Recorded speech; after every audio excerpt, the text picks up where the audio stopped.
El Programa de las Naciones Unidas para el Desarrollo en Bolivia y la Universidad Privada Boliviana les dan la más cordial bienvenida a este espacio de diálogo y reflexión en el marco de los 50 años del PNUD en el país. Esta noche nos convoca un tema fundamental: Bolivia, desarrollo en transición. ¿Estamos listos para cambiar? En este marco se presentarán los resultados del análisis del progreso del Índice de Desarrollo Humano Departamental del 2012 al 2023, así como los estudios sobre vulnerabilidad y pobreza multidimensional departamental. Estos estudios no solo nos muestran cifras, sino también desafíos. Cómo focalizar las acciones según las características y necesidades de cada territorio. Cómo cerrar estas brechas de desigualdad y cómo construir políticas públicas sostenidas en evidencia. Sin más preámbulos, vamos a iniciar esta presentación y vamos a invitar a Fernando Aramayo, coordinador de programas y gestión institucional, para dar la apertura a este evento.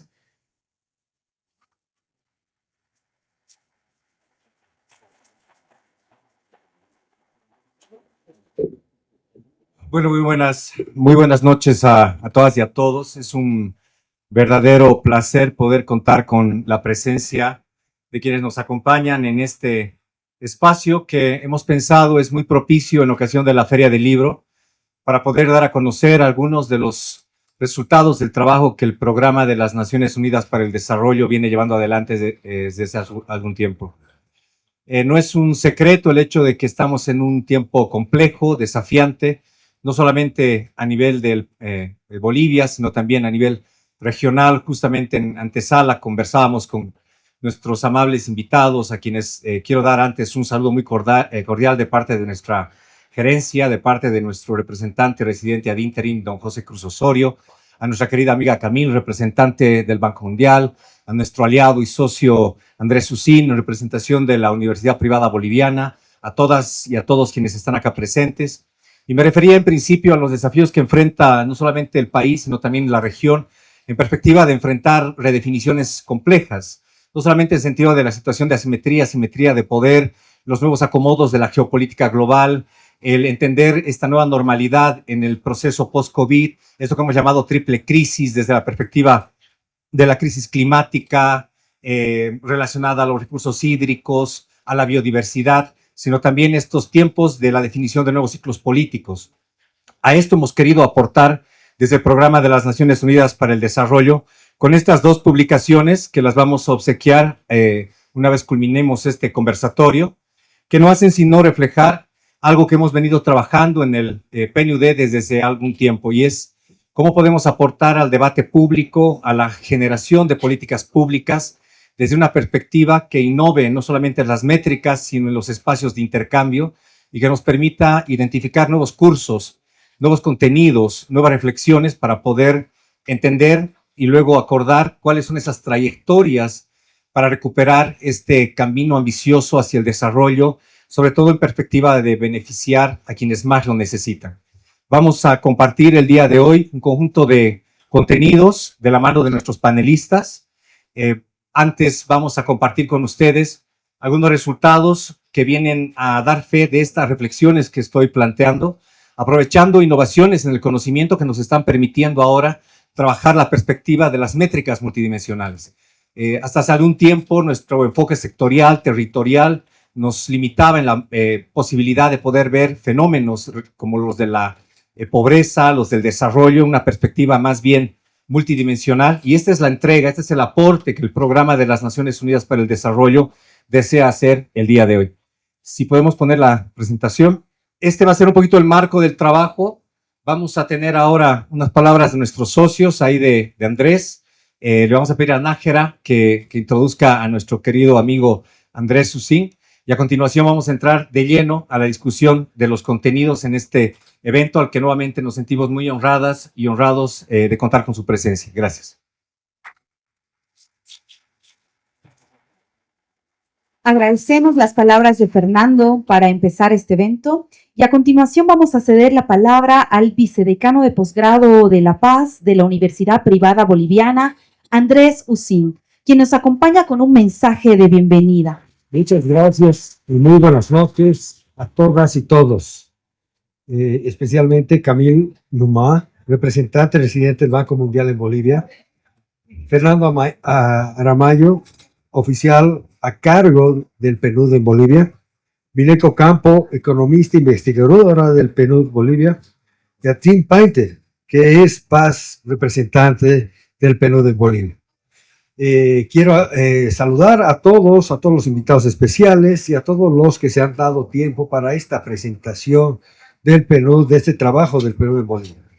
Para la Universidad Privada Boliviana es todo un honor y un privilegio ser contado entre los asesores o los socios estratégicos del PNUD en Bolivia.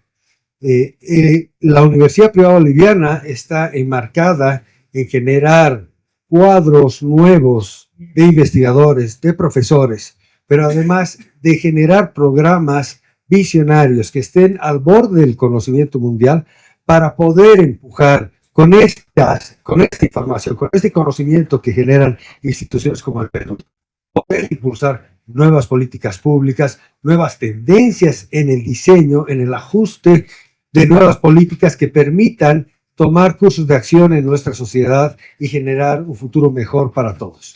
Es por ello que estamos apoyando con mucho compromiso a instituciones internacionales y nacionales en este norte. Gracias, Fernando. Gracias, Milenka. Gracias por tomarnos en cuenta y por hacer que la UPB esté presente con sus programas, con sus investigaciones, pero también como socios estratégicos en programas conjuntos. Gracias. Permiso.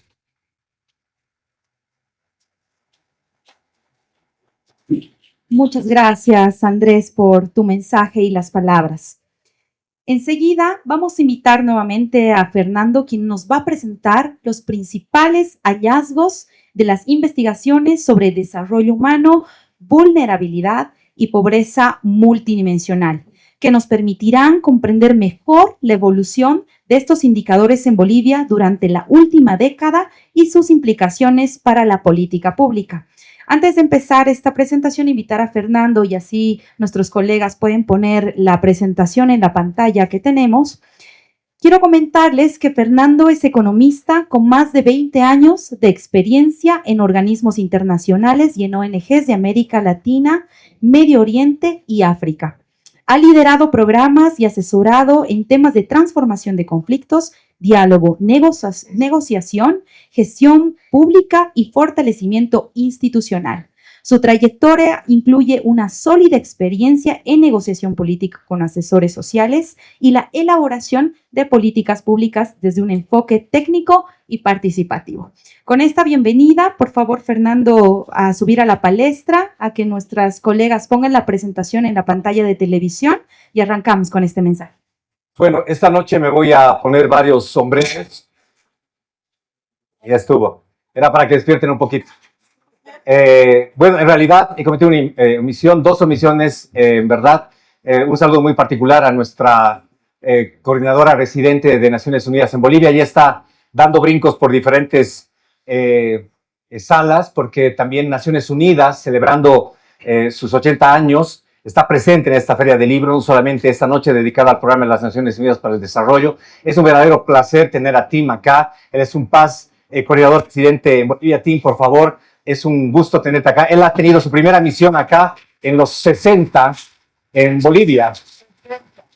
En los 60, ¿no? Entonces, check. Gracias, tío Tim, ¿no? Gracias, no, porque un placer. Bueno, ¿qué les traemos? Realmente hablar de los contenidos de estos dos documentos, que en realidad hacen parte de una serie de 3 documentos, nos tomaría toda la semana, porque lo que hemos querido hacer es... Entonces, lo que hemos venido a trabajar con ustedes, y me permito dar un marco inicial antes de entrar a la presentación, tiene que ver con una inquietud que el PNUD viene desarrollando desde hace algún tiempo, y es cómo logramos romper un conjunto de lógicas que de forma tradicional acompañaban del diseño de las políticas públicas. Uno de estos elementos fundamentales tiene que ver con esta mirada que hoy en día ya no nos alcanza para hacer política pública. Esto de pensar políticas públicas, por ejemplo, a nivel de jurisdicciones político-administrativas. Si quisiéramos resolver el tema del transporte, la movilidad humana, en el caso de La Paz, no podríamos trabajar solamente en la jurisdicción político-administrativa del gobierno municipal de La Paz. Tenemos que hablar de Palca, tenemos que hablar de Achocalla, tenemos que hablar del Alto, ¿no? Si tuviéramos que hablar del tema del modelo sanitario, en el caso boliviano, en el caso paceño, las enfermedades no tienen una jurisdicción territorial. Los determinantes ambientales, alimentarios, son los que determinan nuestros perfiles epidemiológicos en el tiempo actual. Sobre todo en un momento en el que nos encontramos en una situación de perfil epidemiológico de doble carga, donde tenemos no solamente la demanda de un modelo sanitario que tiene que responder a enfermedades transmisibles, sino también no transmisibles. Esta es la perspectiva que hemos querido aportar con el PNUD al poder trabajar medidas multidimensionales de bienestar. Y en 2018 produjimos el primer cálculo a nivel país en toda Latinoamérica sobre pobreza multidimensional en alianza con la Universidad de Oxford. ¿Qué significa esto? Que a las métricas tradicionales de pobreza multidimensional, ahora sí, perfecto. Ok, que a las métricas tradicionales de pobreza multidimensional que veníamos trabajando, a las métricas como las basadas en Foster, Grieg y Thorbecke, por ejemplo, la medida de pobreza monetaria, o la que trabajábamos a partir de necesidades básicas insatisfechas, o incluso nuestro famoso indicador de desarrollo humano, para hablar en un sentido análogo y positivo, hemos querido darle un sentido complementario de trabajo en perspectiva de una mirada multidimensional, pobreza multidimensional. Pero tampoco es un secreto que Bolivia, desde el 2012-2013, genera un punto de inflexión a partir del boom de commodities en sus tasas de crecimiento. Pasamos a tasas de crecimiento, niveles de inversión pública que no teníamos antes.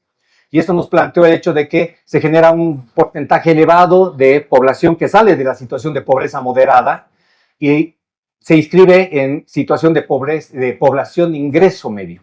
No clase media todavía. Pero viene el COVID y sacude a muchos de nuestros hogares con lo que llamamos gasto catastrófico, $10,000 para entrar a una clínica, un familiar que a veces fallece, en hogares donde teníamos recursos muy limitados, estábamos con un miembro del hogar trabajando en el sector informal, el otro en el sector formal, que venga y nos obligue a generar o erogar $10,000 cuando teníamos el departamento a crédito, el vehículo a crédito, fue un empujón y continúa siendo un empujón para una población que no es menor, 1.2 millones de hombres y mujeres, que podrían rápidamente caer nuevamente en situación de pobreza. Por eso es importante ver los dos fenómenos, la pobreza multidimensional, pero también la vulnerabilidad multidimensional, que es un nuevo parámetro, un nuevo enfoque para que podamos analizar desarrollo. Esto es lo que les traemos ahora. Al final del día, el desarrollo, de la mano del Programa de las Naciones Unidas para el Desarrollo, viene a ser una tradición en la perspectiva de alimentar el debate, no solamente global y regional, sino también en el país. ¿Qué tipo de debate? Un debate que tiene que tener claro que el desarrollo, al final del día, es, en un sentido muy sencillo, tener la libertad de vivir la vida que uno aspira y valora. Eso es desarrollo humano. Es que podamos ejercer nuestros derechos, es que podamos decidir en libertad, en igualdad de oportunidades, independientemente del territorio donde hayamos nacido, independientemente del estrato social, la oportunidad y la posibilidad de vivir y decidir en libertad la vida que queramos vivir. Ese es el elemento consustancial al desarrollo. Por eso es importante hablar de desarrollo en general. Bueno, creo que la tecnología no nos va a acompañar el día de hoy, pero igual voy a poner voz de karaoke y ahí entramos, ¿no? Hemos presentado recién el informe sobre desarrollo humano global 2025, que tenía como título fundamental Inteligencia Artificial y Desarrollo Humano. A continuación hemos presentado el informe sobre desarrollo humano regional, que nos hablaba de las presiones y las válvulas de escape que tenemos hoy en día las sociedades. Cuando hacemos un análisis de cuál es el estado del desarrollo humano en el mundo por regiones, miren ustedes que el dato para Bolivia del informe de desarrollo humano global arrojaba un valor de 0.733. Quiere decir que Bolivia tiene un nivel de desarrollo humano alto, calculado al 2023. ¿Sí? Cuando lo vemos a nivel regional, vemos que Europa y Asia Central tienen un nivel de desarrollo humano de 0.818. ¿sí? Miren ustedes en el rango, su desarrollo humano es pues altísimo, ¿no? Y si nos vamos trasladando así en el mapa, vemos que América Latina tiene un índice de desarrollo humano de 0,783. Hasta aquí la cosa maravillosa. Y decimos, pero no vamos mal entonces, ¿no? ¿De qué nos está hablando Fernando cuando nos dice la triple crisis? ¿Por qué es importante hablar de desarrollo humano, etcétera, etcétera? El problema viene cuando hacemos el análisis del desarrollo humano ajustado por desigualdad. Con métricas como, por ejemplo, el índice de Gini. ¿Qué nos está diciendo? Nos está diciendo, sí, hay un desarrollo humano alto, pero las sociedades son muy desiguales. Hay un elevado nivel de concentración de la riqueza. Y esto es complejo. Esto es complejo porque en situaciones como la que vamos a ver, que grafican los informes que les vamos a entregar hoy día, nos damos cuenta que no es un tema menor. Y ese es un tema que no solamente evoca justicia social, sino también evoca la responsabilidad de diseñar políticas públicas que puedan atacar este tema que ya es insostenible en pleno siglo XXI, con todas las innovaciones tecnológicas. Nunca hemos producido en el planeta tanta riqueza como la que se ha producido en el tiempo actual. El informe de desarrollo humano del 2022 hablaba del antropoceno. Es el tiempo en el que el ser humano tiene en sus manos el control del desarrollo. ¿Cómo es posible entonces que en este escenario, cuando hablamos de un desarrollo humano ajustado por desigualdad, el valor del indicador de desarrollo humano para América Latina caiga en 21 puntos porcentuales, para el África subsahariana en 34 puntos porcentuales? Nos está diciendo que sí, hay desarrollo humano, pero algunos están mejor desarrollados o tienen más libertad para elegir la vida que quieren que otros. Y eso no es correcto, no es adecuado.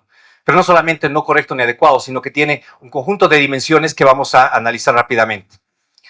Si hubiéramos seguido nosotros la tendencia del desarrollo humano que se presentaba cuando medíamos antes del COVID, en 2018, cuando recién llega el desarrollo humano, hubiéramos tenido la trayectoria de la línea punteada en rojo. Es decir, nuestro nivel de desarrollo humano a nivel global debería ser alto como sociedad en Bolivia en general, por encima del 0,760. El tema es que llegue el COVID y nos cambia la trayectoria.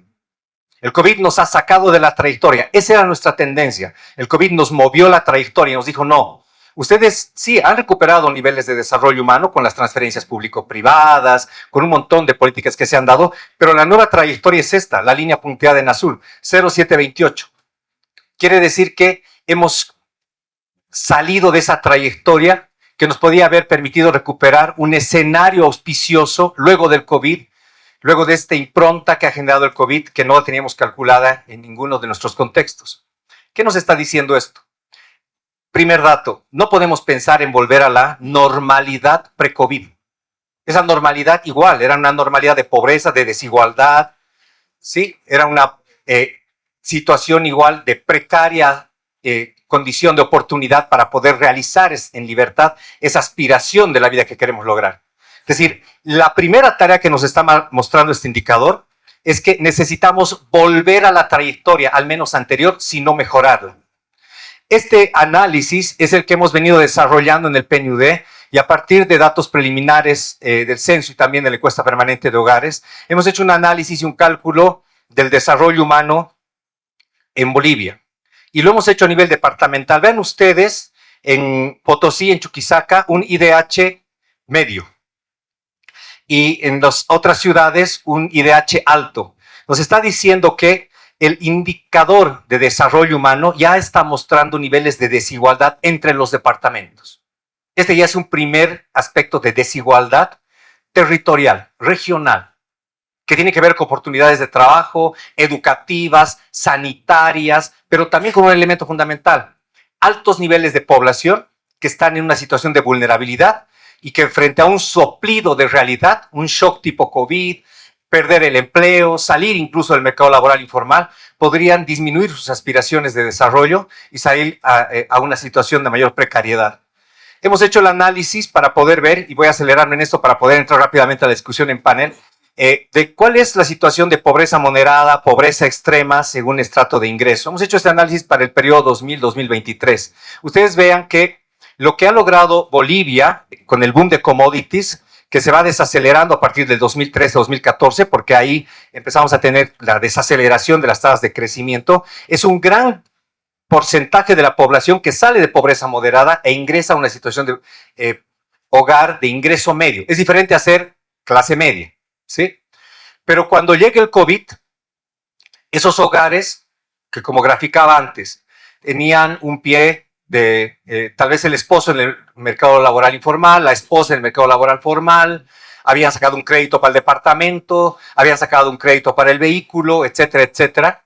El momento en que caen en la situación de COVID, esa su situación de estar por transitar de situación de ingreso medio a clase media, se ve comprometida por esta situación de la desaceleración primero de la economía y luego por las subsecuentes olas de la pandemia.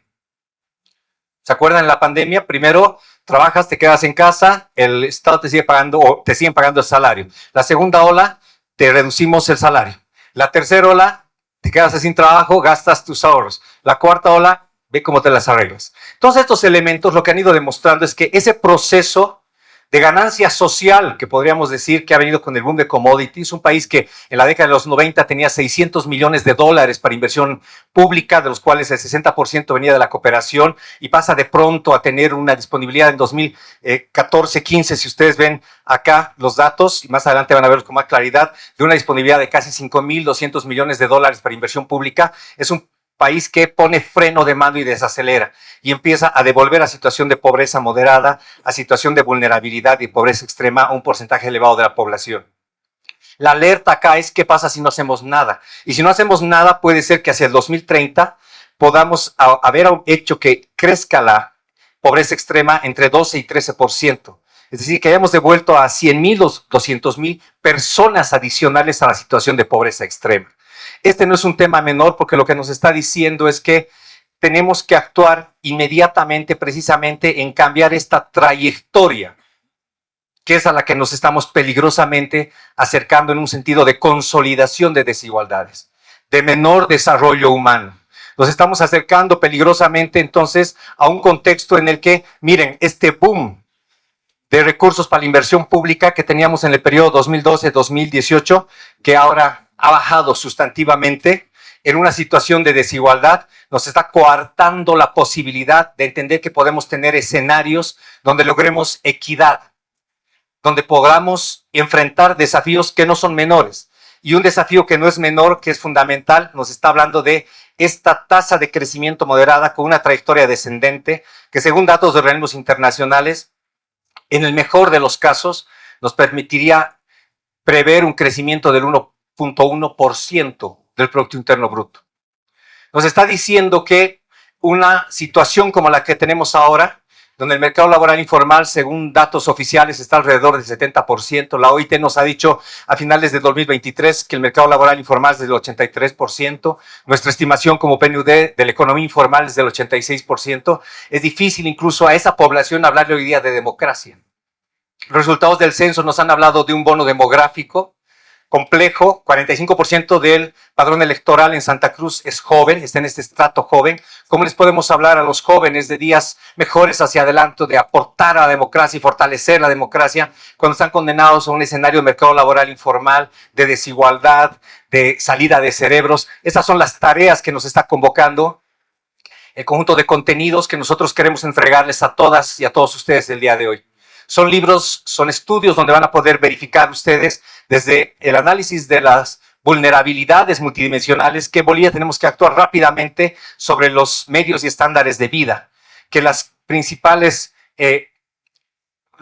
factores o variables de vulnerabilidad tienen que ver con el acceso a equipos de computación, acceso a internet. Tenemos desafíos para el teletrabajo, en tanto activos. Hay un desempleo de la situación post-COVID que no hemos recuperado. Y en la época de la inteligencia artificial, donde todos queremos ser bloggers, youtubers, hacer teletrabajo, ni siquiera estamos hablando de la regulación de esos mercados laborales en los hogares, que no nos están hablando de situaciones de hacinamiento o de ejercicio de derecho, nos están desafiando a hablar de otra perspectiva del empleo digno. En tanto salud y nutrición nos dicen que la seguridad alimentaria es un elemento fundamental. En una sociedad con un bono demográfico como el que tenemos, ese es un desafío no menor. No puede ser que no hayamos resuelto de manera sustantiva la situación de las enfermedades transmisibles y ahora tengamos que enfrentar la doble carga que traen con las enfermedades no transmisibles, los desafíos para un sistema sanitario que tiene que actualizarse al perfil epidemiológico que los resultados del censo 2024 seguramente nos darán. Y en términos de educación, cuando queremos hablar de nuestros jóvenes que tienen que insertarse en el mercado laboral internacional, regional, aprovechar estas nuevas lógicas de la empleabilidad basada en tecnologías, la participación en actividades educativas, el máximo nivel de instrucción y la ausencia de estadísticas referidas a la calidad educativa nos están diciendo que hay un desafío amplio por delante si queremos cambiar la trayectoria del desarrollo humano. Vulnerabilidad multidimensional es el documento que se van a llevar el día de hoy. Miren, Tarija, el 30% de la población tarijeña está con un nivel alto de vulnerabilidad. Quiere decir que una situación de crecimiento del mercado laboral informal, cualquier shock externo los puede poner en una situación de pobreza moderada compleja. El resto de las estadísticas nos dan cuenta de que este tema de la vulnerabilidad multidimensional tiene que leerse como un espejo de la pobreza multidimensional. De esto vamos a hablar con nuestros panelistas el día de hoy, porque estas estadísticas, estos contenidos se están desarrollando en un escenario complejo. En 2 semanas tenemos la posibilidad de elegir a quienes le tienen que plantear respuestas a esta sociedad de si el proyecto al que vamos a apostar es político o es electoral. Y de los análisis que hacemos tomar sobre la situación de la gobernabilidad en Bolivia, en el PNUD, lo que hemos visto es que es preocupante el clima que tenemos en este escenario electoral de redefinición de los contenidos de la gobernanza y de la gobernabilidad. El 57% de la población cree que la situación económica estará mal en los próximos 6 meses. En economía siempre nos debatimos entre las expectativas racionales y adaptativas. Las dos nos están planteando ahorita un escenario que es desafiante y complejo. Nos dicen que el factor más importante de los informantes claves de esta población que incide en los tomadores de decisión, al 76% nos dice hay que atender economía. Y entonces lo que queremos es plantearles antes de entrar a esta discusión y luego vamos a ver los resultados que ustedes mismas pongan, que tomen sus celulares, que pinchen ese QR y que nos digan a qué nos enfrentamos si no actuamos. Este era el preámbulo rápidamente de los contenidos que van a ver en las 2 publicaciones que les vamos a entregar. Y una vez más, muchísimas gracias por acompañarnos. Vamos a entrar entonces a la discusión en panel. Gracias.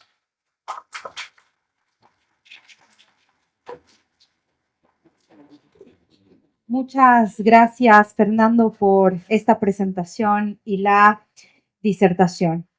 Ahora vamos a pasar al momento más interesante del día de hoy, que es el espacio para profundizar la interpretación de estos resultados y debatir también sobre los desafíos y oportunidades que se plantean.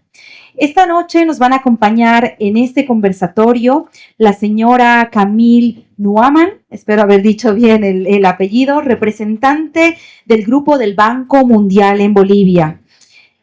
Camille es la representante del grupo, residente del Grupo del Banco Mundial en Bolivia, además de liderar el diálogo con el gobierno del Estado Plurinacional de Bolivia. Ella gestiona el portafolio de la institución en el país y la implementación del nuevo marco estratégico para el periodo 2023-2026. La señora Nuaman se unió al banco en 1997 y ha ocupado diversos cargos en la organización. Entre ellos fue asesora para América Latina y el Caribe, Europa, Asia Central, además de representante en Albania, Nicaragua, Zimbabue y asesora en operaciones de la región del África. Tiene más de 28 años de experiencia en la práctica del desarrollo y sus áreas de experiencia técnica son el manejo macroeconómico, estrategias de desarrollo y sector privado. Un aplauso, por favor, y le vamos a invitar a que pueda tomar asiento en los sillones. Además, a Fernando Aramayo, que va a ser nuestro moderador. También vamos a invitar al señor Andrés Susil. Y bueno, antes de invitarle a tomar asiento, vamos a hacer una breve presentación, ya que Andrés es ingeniero industrial, máster en estudios del desarrollo con especialidad en política y gestión pública por la Universidad Erasmus de Rotterdam. Además, es candidato doctoral en economía de la UPB. Ha publicado artículos y libros sobre el COVID-19 y la economía y desarrollo. Fue asesor senior en el Gobierno Autónomo Municipal de La Paz, vicepresidente en Entel y gerente general de Public Private Management por más de una década. Actualmente es decano interino en la Escuela Vale de Negocios y director académico de la Escuela de Graduados de Gestión Pública de la UPB. Él lidera programas de maestrías y diplomados, además de coordinar y editar libros sobre políticas públicas. Le invitamos, por favor, a tomar asiento. Un aplauso. Ahora vamos a invitar también a Milenka Ocampo. Ella es analista e investigadora del PNUD en Bolivia. Milenka cuenta con una sólida experiencia en temas sociales como desarrollo humano, pobreza, desigualdad y género. Su trabajo se especializa en métricas de pobreza multidimensional, empleo, protección social y transformación económica. Además, cuenta con competencias en gobernanza de datos, economía del cuidado y empoderamiento de mujeres y jóvenes. Un aplauso, por favor, Milenka, te invitamos a la palestra. Con este panel de lujo, nosotros vamos a empezar este espacio a cargo de Fernando Aramayo, así que por favor te vamos a dar el micrófono para dar inicio a este diálogo. Prometo que va a ser mi última intervención para que no se cansen. Ahora vamos a dar el espacio a los panelistas. Gracias, Camille, es un honor tenerte con nosotros. Nosotras, Andrés, un aliado de la UPB, bueno, a mi colega Milenka, a todas y todos quienes nos acompañan. Vamos a hacer esto rápido y furioso. Vamos a hacer 3 rondas de preguntas. Le voy a hacer una pregunta a cada uno de los panelistas. Vamos a, naturalmente, en aras de poder aprovechar sus criterios y conocimientos, pedirles que seamos puntuales con el uso del tiempo. Luego de la pregunta nos comparten sus reflexiones. Al final de la dinámica vamos a recoger un par de preguntas del público y luego vamos a analizar los resultados del QR sobre la pregunta que les hicimos al culminar mi presentación: ¿qué sucede si no actuamos? Entonces, vamos a empezar con Andrés. Querido Andrés, muchísimas gracias. Nos ha sido muy grato co-organizar este espacio con la Universidad Privada Boliviana y lo que queríamos era preguntarte en el rol de la política pública al que aporta la Universidad Privada Boliviana, ¿qué papel juega la universidad en la co-creación de políticas públicas sensibles a los departamentos del país, asegurando que la evidencia y la investigación se traduzcan en decisiones efectivas y sostenibles? Muchas gracias, Fernando, y reiterar que para la UPB es un honor estar acá, ser coordinadores, además en la creación y en la ejecución de este evento. Realmente los académicos, y sobre todo los académicos del UPB, la Universidad Privada Boliviana, que es una fundación sin fines de lucro, creemos que nuestro rol va más allá de solo co-crear políticas públicas. Nosotros trabajamos básicamente, como lo decía, como fundación sin fines de lucro, en 3 líneas. La primera, evidentemente ligada con la misión del UPB, que es la de generar líderes para un desarrollo sostenible en el país, va por la creación, diseño y ajuste de programas que vayan a enseñar a los futuros tomadores de decisiones cómo diseñar, cómo implementar y cómo ejecutar políticas públicas, ¿no? Y entonces va desde antes de la generación de una política pública tratando de crear cuadros de líderes que vayan a tomar estas decisiones.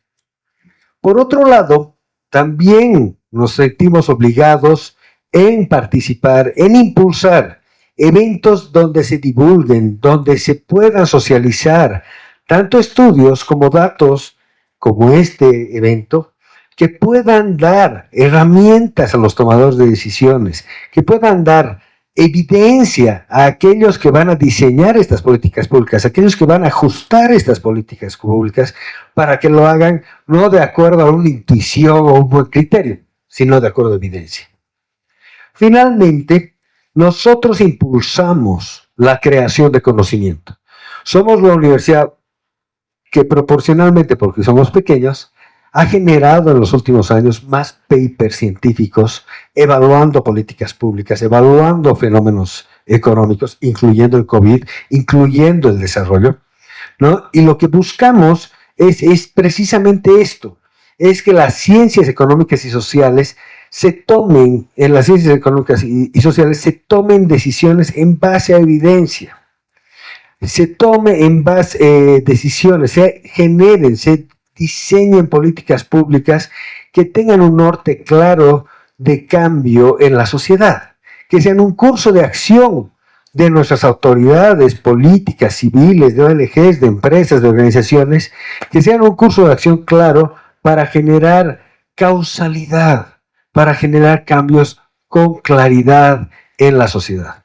Entonces, en base a estas tres intervenciones que genera la academia, sobre todo universidades como la nuestra, es que buscamos, más que una cogeneración de políticas públicas, digamos, un rol más protagónico en apoyar a nuestras sociedades, en darles mayores herramientas, mayores recursos humanos y mayor información para la cogeneración de políticas públicas. Gracias, Fernando.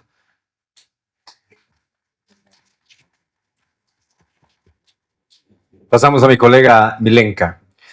Justamente en esta lógica de generación de evidencia, Milenka, ¿qué importancia tienen las métricas multidimensionales en el diseño y focalización de políticas públicas en Bolivia, especialmente en un contexto de alta desigualdad multidimensional o de vulnerabilidad socioeconómica como la que hemos descrito en la parte previa? Bueno, el aporte va en tres líneas en nuestras métricas, ¿no? Primero es que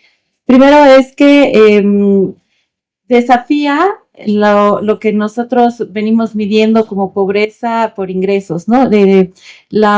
Las medidas multidimensionales van más allá de las medidas solo por ingreso.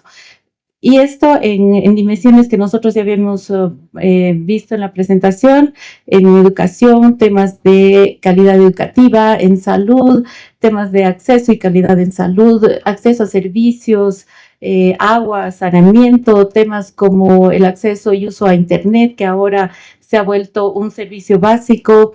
Tenemos temas como... bueno, dije agua, saneamiento, y lo otro que es importante, a partir de las métricas y a partir de esta evidencia, nosotros identificamos brechas y desigualdades, que eso es lo que, en lo que nos enfocamos con las métricas multidimensionales. Estas brechas son brechas de género, brechas generacionales, brechas territoriales, a partir de la temática y del problema que nosotros estamos identificando. No es lo mismo ser un hogar con jefa mujer en área urbana que en área rural, que tenga un hijo menor de 5 años, que tenga un hijo en el sistema educativo en primaria. Las necesidades son diferentes. El niño necesita seguridad alimentaria, el niño que está en primaria necesita un acceso a Internet, en área rural no hay un acceso a Internet. Entonces, esta multiplicidad de factores que afectan al hogar es lo que las métricas multidimensionales tratan de medir. Y no solo es medir, sino es focalizar acciones para atender esas múltiples necesidades. La idea de la política pública enfocada en esta mirada multidimensional es esa, ¿no? Ver las necesidades, cuáles son, identificarlas y actuar. Entonces, yo creo que ese es el valor de nuestras métricas multidimensionales, ¿no? Impactar, diseñar, enfocarse en el tema, diseñar políticas y hacer acciones, ser más eficaces y eficientes en el diseño de políticas públicas. Muchas gracias, Milenka. Al final del día, lo que estamos queriendo entender entonces es que estos elementos tienen que ver con progreso, ¿no? Es decir, cómo logramos afinar nuestras decisiones para poder mejor orientar nuestras acciones hacia este elemento asociado al desafío de las políticas públicas, que es el progreso. Y esto es lo que le vamos a preguntar ahora a Camille, de manera simple, sencilla, conocedoras del gran trabajo del Banco Mundial, querida Camille. ¿Cómo acelerar el progreso para corregir el rumbo del crecimiento? ¿Cómo definimos prioridades? Gracias. Primero tengo que saludar a todos y todas hoy, y gracias a PNUD y UPVERT para involucrarme en este evento muy importante. También tengo que felicitarlos a la publicación de los informes muy importantes. Podemos discutir en el Banco Mundial también el tema de vulnerabilidad. No es un tema nuevo, pero es un tema que tenemos que tomar en cuenta cuando discutimos pobreza y también crecimiento de los países y aborda el tema de desigualdad, ¿no? Es el mundo en que vivimos hoy, hay más choques que más tiempo pacífico, ¿no? Entonces, la vulnerabilidad es tan importante atender esta cosa. Entonces, para no masticar su bonito español, voy a leer mi contesta a esta pregunta muy sencilla. Sí, gracias. Bolivia logró importantes resultados económicos y sociales durante el boom de las materias primas y avances importantes en reducción de pobreza desde los principios de los años 2000, especialmente durante el auge de commodities, ¿no? Entre 2005 y 2014, la reducción de la pobreza monetaria fue impulsada principalmente por el crecimiento de los ingresos laborales. En cambio, entre 2014 y 2024, la reducción fue explicada en mayor medida por factores no laborales, como el dividendo demográfico, que voy a explicar un poco más tarde, y transferencias públicas, incluyendo el gasto social extraordinario durante la pandemia. Pero con el fin de este siglo, la continuidad de las políticas expansivas en la distribución, sin políticas aptas para aumentar el crecimiento suficiente, la combinación ha generado desbalances macroeconómicos críticos. En línea con las tendencias presentadas en el informe, la tendencia de bajar pobreza se desaceleró desde 2014 y podría haberse revertido recientemente. Hoy, el deterioro del poder adquisitivo, producto de la inflación y la caída de los ingresos laborales reales, afecta especialmente a los hogares pobres y vulnerables. Para reducir la pobreza, se necesita más crecimiento, generar una mayor cantidad de bienes y servicios de un lado y una mejor distribución de ingresos entre las personas o hogares en otro lado para que nadie se quede atrás o sin el mínimo. Estos desafíos en el rumbo de crecimiento deben ser afrontados de manera simultánea y secuencial. Voy a hablar sobre tres ideas, ¿no? El primero es restablecer la estabilidad. El segundo es aumentar la productividad. Y el tercero es focalizar más efectivamente los sistemas de protección social y aumentar su eficiencia. Sobre el restablecer la estabilidad para dar más certidumbre a todos los actores productivos en su economía, desde los pequeños productores hasta los empresarios, para bajar los riesgos de invertir su propia mano de obra, sus recursos naturales y su capital financiero. Por eso, los balances entre gastos públicos, las políticas para asegurar que el mercado doméstico está funcionando adecuadamente y el acceso a mercados externos son requerimientos importantes.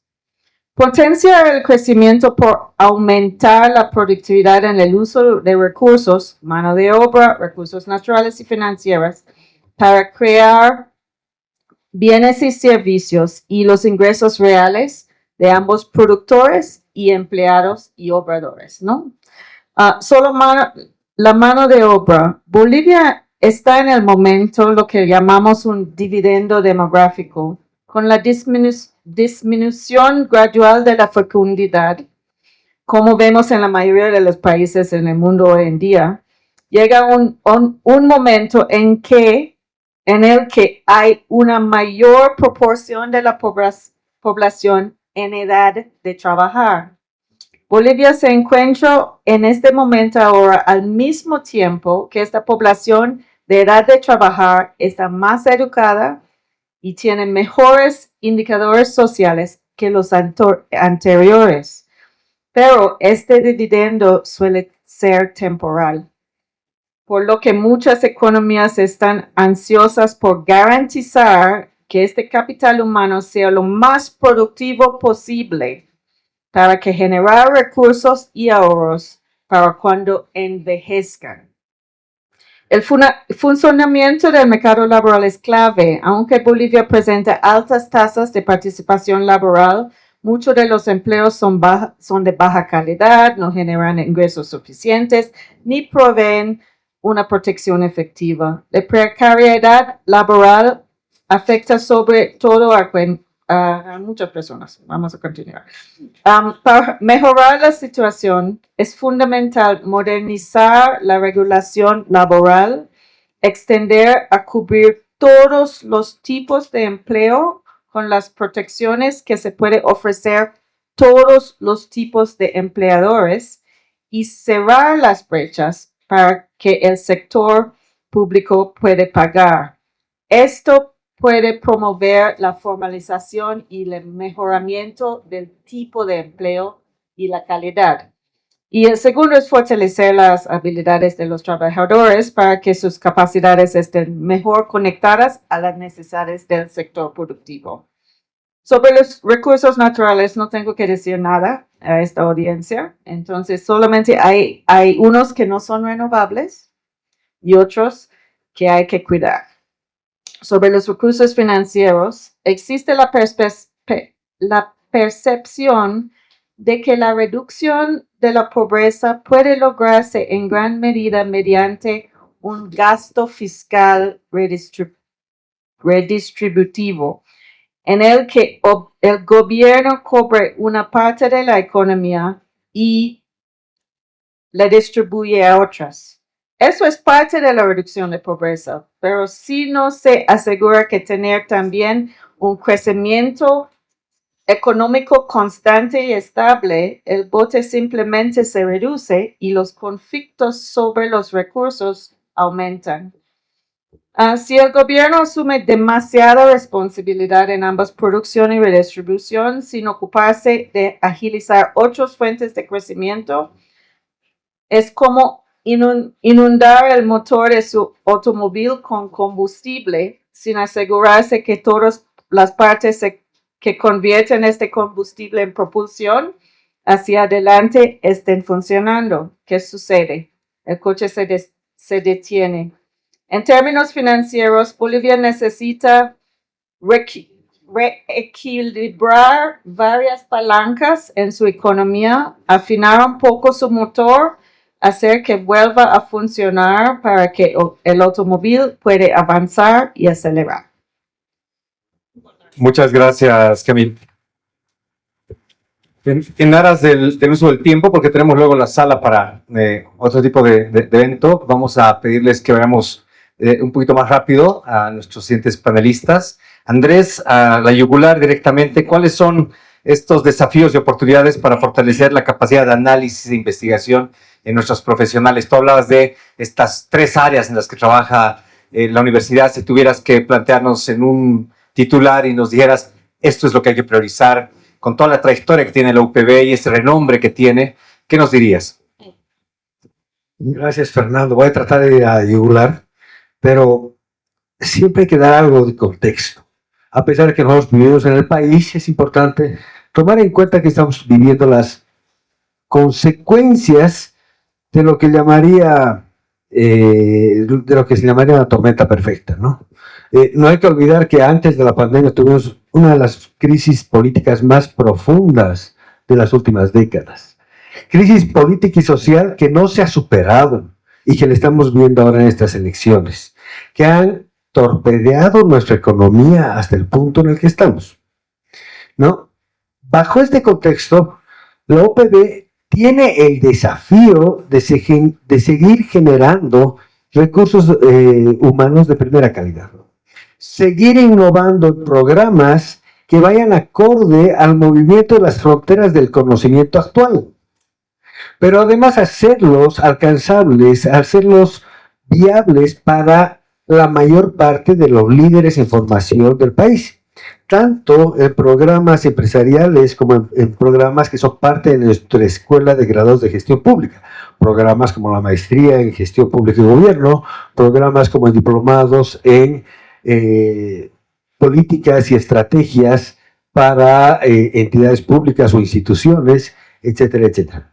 ¿No? Esto en la parte de recursos humanos no es fácil, pero también tenemos algunas herramientas que están colaborando en esto, ¿no? Y lo hablábamos en varios de los seminarios. Cuando salió el tren a vapor, tardó 100 años en llegar al país. En noviembre del 2003 lanzan ChatGPT de forma abierta. En menos de lo que son milésimas de segundo estaba disponible en nuestro país. En ese sentido, estamos y nos sentimos con la capacidad de diseñar, generar programas que están acorde a dónde está la frontera del conocimiento global. No tenemos que esperar a que llegue el libro. El paper se encuentra en línea en el momento de su publicación. Otro de los desafíos que estamos enfrentando es obviamente el generar sinergias, el generar un tejido institucional de cooperación importante, ¿no? Con una crisis política y social como la que hemos hablado, ¿no? Con un gobierno que no ha podido resolver estos problemas y que obviamente estamos enfrentando como sociedad en esta elección. En ese sentido, los desafíos y las que estamos encarando dentro de la OPB es apoyar y lograr cooperación interinstitucional con empresas, con instituciones gubernamentales, no gubernamentales, con organismos internacionales como el suyo, para lograr generar, apalancar los recursos que está recibiendo el país y darle a nuestra sociedad el mayor beneficio posible, el mayor valor agregado. Pero esto nos trae oportunidades importantes. Yo realmente creo en Winston Churchill cuando decía no hay que dejar pasar una crisis sin sacarle provecho. Y yo creo que en este sentido la OPB está montándose sobre la ola, que significa poder apalancar, poder impulsar recursos humanos nacionales que se han quedado sin la oportunidad de poder pagar un estudio en instituciones de afuera, de poder viajar y hacer una maestría, hacer un diplomado en otros países por la escasez de dólares, por los problemas que se tienen económicos actuales, y estamos afrontando el reto, la importante responsabilidad de poder darles la educación que estaban buscando a estos recursos humanos, a estos líderes que van a comandar las siguientes generaciones del país. Entonces yo creo que en este sentido los desafíos y las oportunidades están planteados y yo creo que con aliados estratégicos como ustedes los vamos a enfrentar con éxito. Gracias, Fernando. Gracias, Andrés.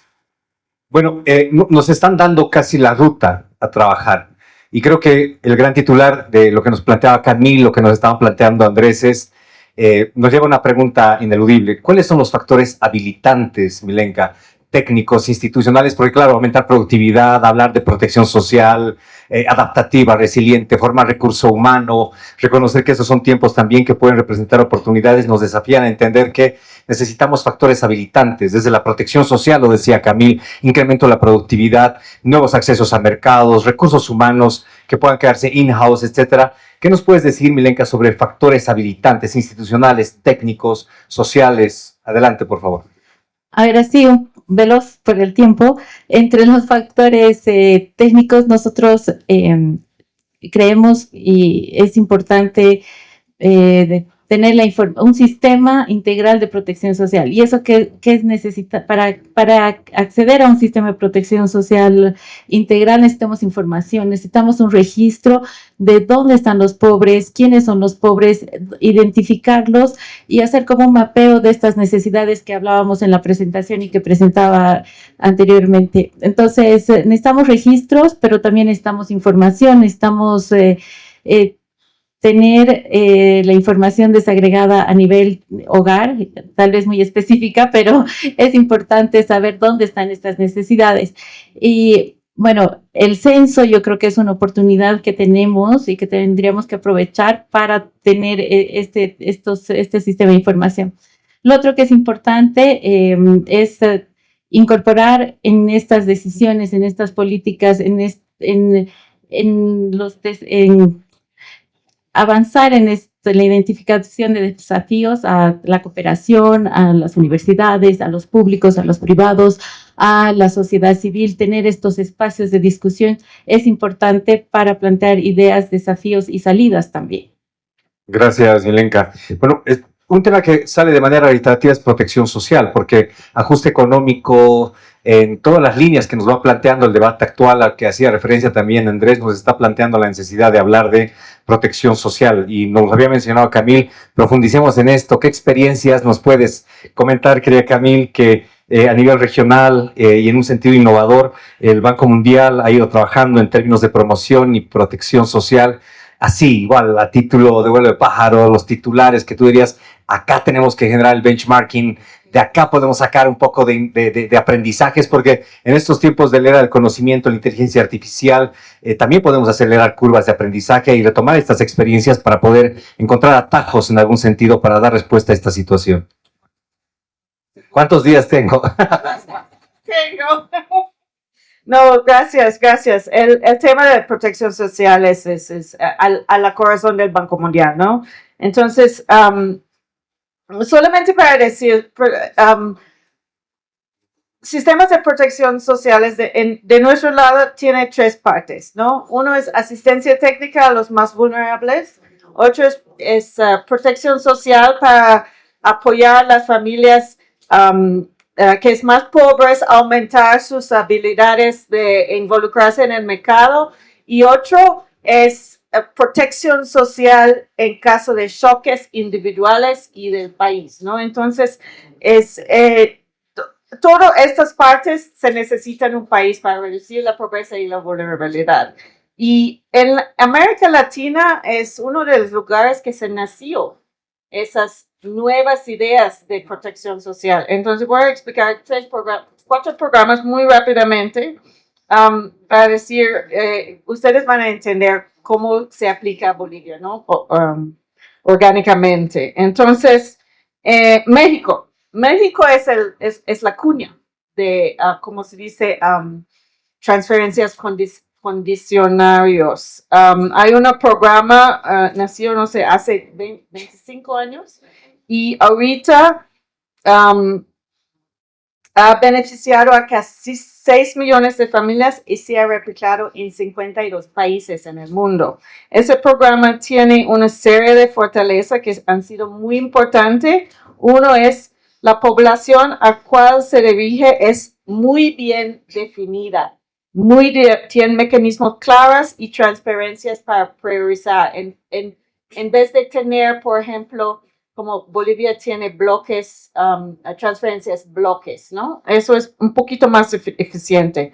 La provisión del dinero a las familias incentiva la participación de los beneficiarios en enviar a sus hijos a la escuela y a la clínica, etc. Y también realizar inversiones importantes en su propia habilidad de crear ingresos, ¿no? Y el programa tiene una fuerte presencia territorial. Es imposible gestionar esos programas del capital. Entonces, tiene personas en cada lugar que se puede comunicar más directa con los beneficiarios, porque el acto de reducir la pobreza es una acta dinámica. Entonces, no es una cosa que dar dinero y regresar en 2 años, o que es pobre o no, no. Y después, el último es cuenta con una buena agenda de evaluación que permita fortalecer su diseño en el tiempo. Otro modelo es el modelo de Brasil. Brasil tiene un cadastro único que tiene registrada la información de más de 27.3 millones de familias, es todo Bolivia, ¿no? Y se usa para más de 20 programas nacionales también, para un gran número de programas estatales y municipales. Ese sistema permite saber quiénes son los pobres, etcétera, pero también relacionar los pobres a cualquier programa especial que aborde sus desafíos, ¿no? Y eliminar duplicaciones, beneficios y también focalizar mejor las intervenciones del Estado. En otras regiones tenemos dos más, ¿ok? Uno es Etiopía, con su poblador de alrededor de 100 millones de personas. Ellos tienen uno de los programas más efectivos en responder a choques en diferentes partes del país a tiempo. También por su efectivo uso de sistemas informáticos, presencia local y la preintegración de un amplio rango de programas públicos con todos los trámites, coordinación, procedimientos ya desarrollados antes de los choques, ¿no? Entonces, es muy rápido. Y finalmente en Kenia, me gusta hablar sobre Kenia porque Kenia tiene el mismo tamaño de Bolivia, como 5% de los recursos naturales de Bolivia y 4 veces más población. Y toda su estrategia de desarrollo es enfocado en el desarrollo humano. Todo. Es completamente de Bolivia, pero creo que hay cosas que podemos aprender. En Bolivia tiene programas para apoyar, un programa muy bien diseñado para apoyar que los jóvenes más vulnerables, con menores niveles de educación, situaciones domésticas muy difíciles, entrar en el mercado laboral, pero no es solamente, por ejemplo, un bono o capacitaciones, incluye también apoyo psicosocial. Y arreglar un programa tan grande con ese tipo de apoyo específico es muy complicado y es caro, pero los kenianos han logrado y bajar los costos y tener eficaz para insertar sus jóvenes más vulnerables en su mercado laboral. Eso. Bueno, muchísimas gracias. Un aplauso a nuestros panelistas. En aras del tiempo, vamos a continuar acá toda la feria. Vamos a estar muchos de nosotros en espacios para poder compartir con ustedes reflexiones. Tienen nuestras redes sociales, podemos continuar intercambiando criterios. Creo que nos han planteado un montón de temas, unos contenidos sustantivos, pero que me voy a permitir resumir en un par de ideas rápidas. Uno, shock de confianza. Si no hay un shock de confianza en las instituciones, en los liderazgos, las soluciones de política pública, las decisiones que se tomen en perspectiva de quiénes las conducen, los recursos humanos, de dónde podemos aprender para acelerar aprendizajes. Hay experiencias como la de Bután, que ha decidido por la conservación. Hay experiencias como la de Bangladesh, que en 10 años ha logrado más que en 45 años previos, o la India, con innovaciones tecnológicas en la era del conocimiento, de la inteligencia artificial, el tener registros para focalizar política pública, para mejorar la asignación de recursos de la inversión pública. Son elementos, dos, que serán pues expectativas que tengamos que trasladar a quienes hoy en día nos están ofreciendo programas electorales para poder definir unas nuevas trayectorias para el desarrollo. Tres, tenemos que elevar la vara de aquellos aspectos que queremos en perspectiva de respuestas multidimensionales: protección social, mercados, condiciones laborales, formación, relaciones con otros actores. Nos están planteando 4, redefinir los contenidos también de los procesos de integración regional, que ahora tendrán que ver con gestión de recursos hídricos. Este capítulo que Camil decía, de medio ambiente no voy a hablar, es un gran capítulo para el país. Las finanzas verdes, las finanzas climáticas, 11.000, 14.000 millones de dólares que recaudan Brasil y Chile de finanzas verdes. Bolivia no tiene ese desempeño. Son las nuevas miradas y puertas que tendremos que ver hacia estos desafíos que tienen un solo elemento: definamos en libertad qué tipo de vida queremos vivir, con dignidad y en igualdad de oportunidades. Eso es desarrollo, y a eso queremos invitarlos a reflexionar con estas publicaciones que les vamos a entregar ahora al salir desde el Programa de las Naciones Unidas para el Desarrollo. Muchas gracias. Muchísimas gracias. Les agradecemos por su asistencia a este encuentro. Vamos a realizar la entrega de las publicaciones en la salida del salón. Por favor, hay otro conversatorio que ahora viene, por lo que les pedimos, por favor, realizar esta entrega de las publicaciones a la salida. Muchísimas gracias a los panelistas. Por favor, les invitamos a poder conversar afuera del salón. Muchísimas gracias.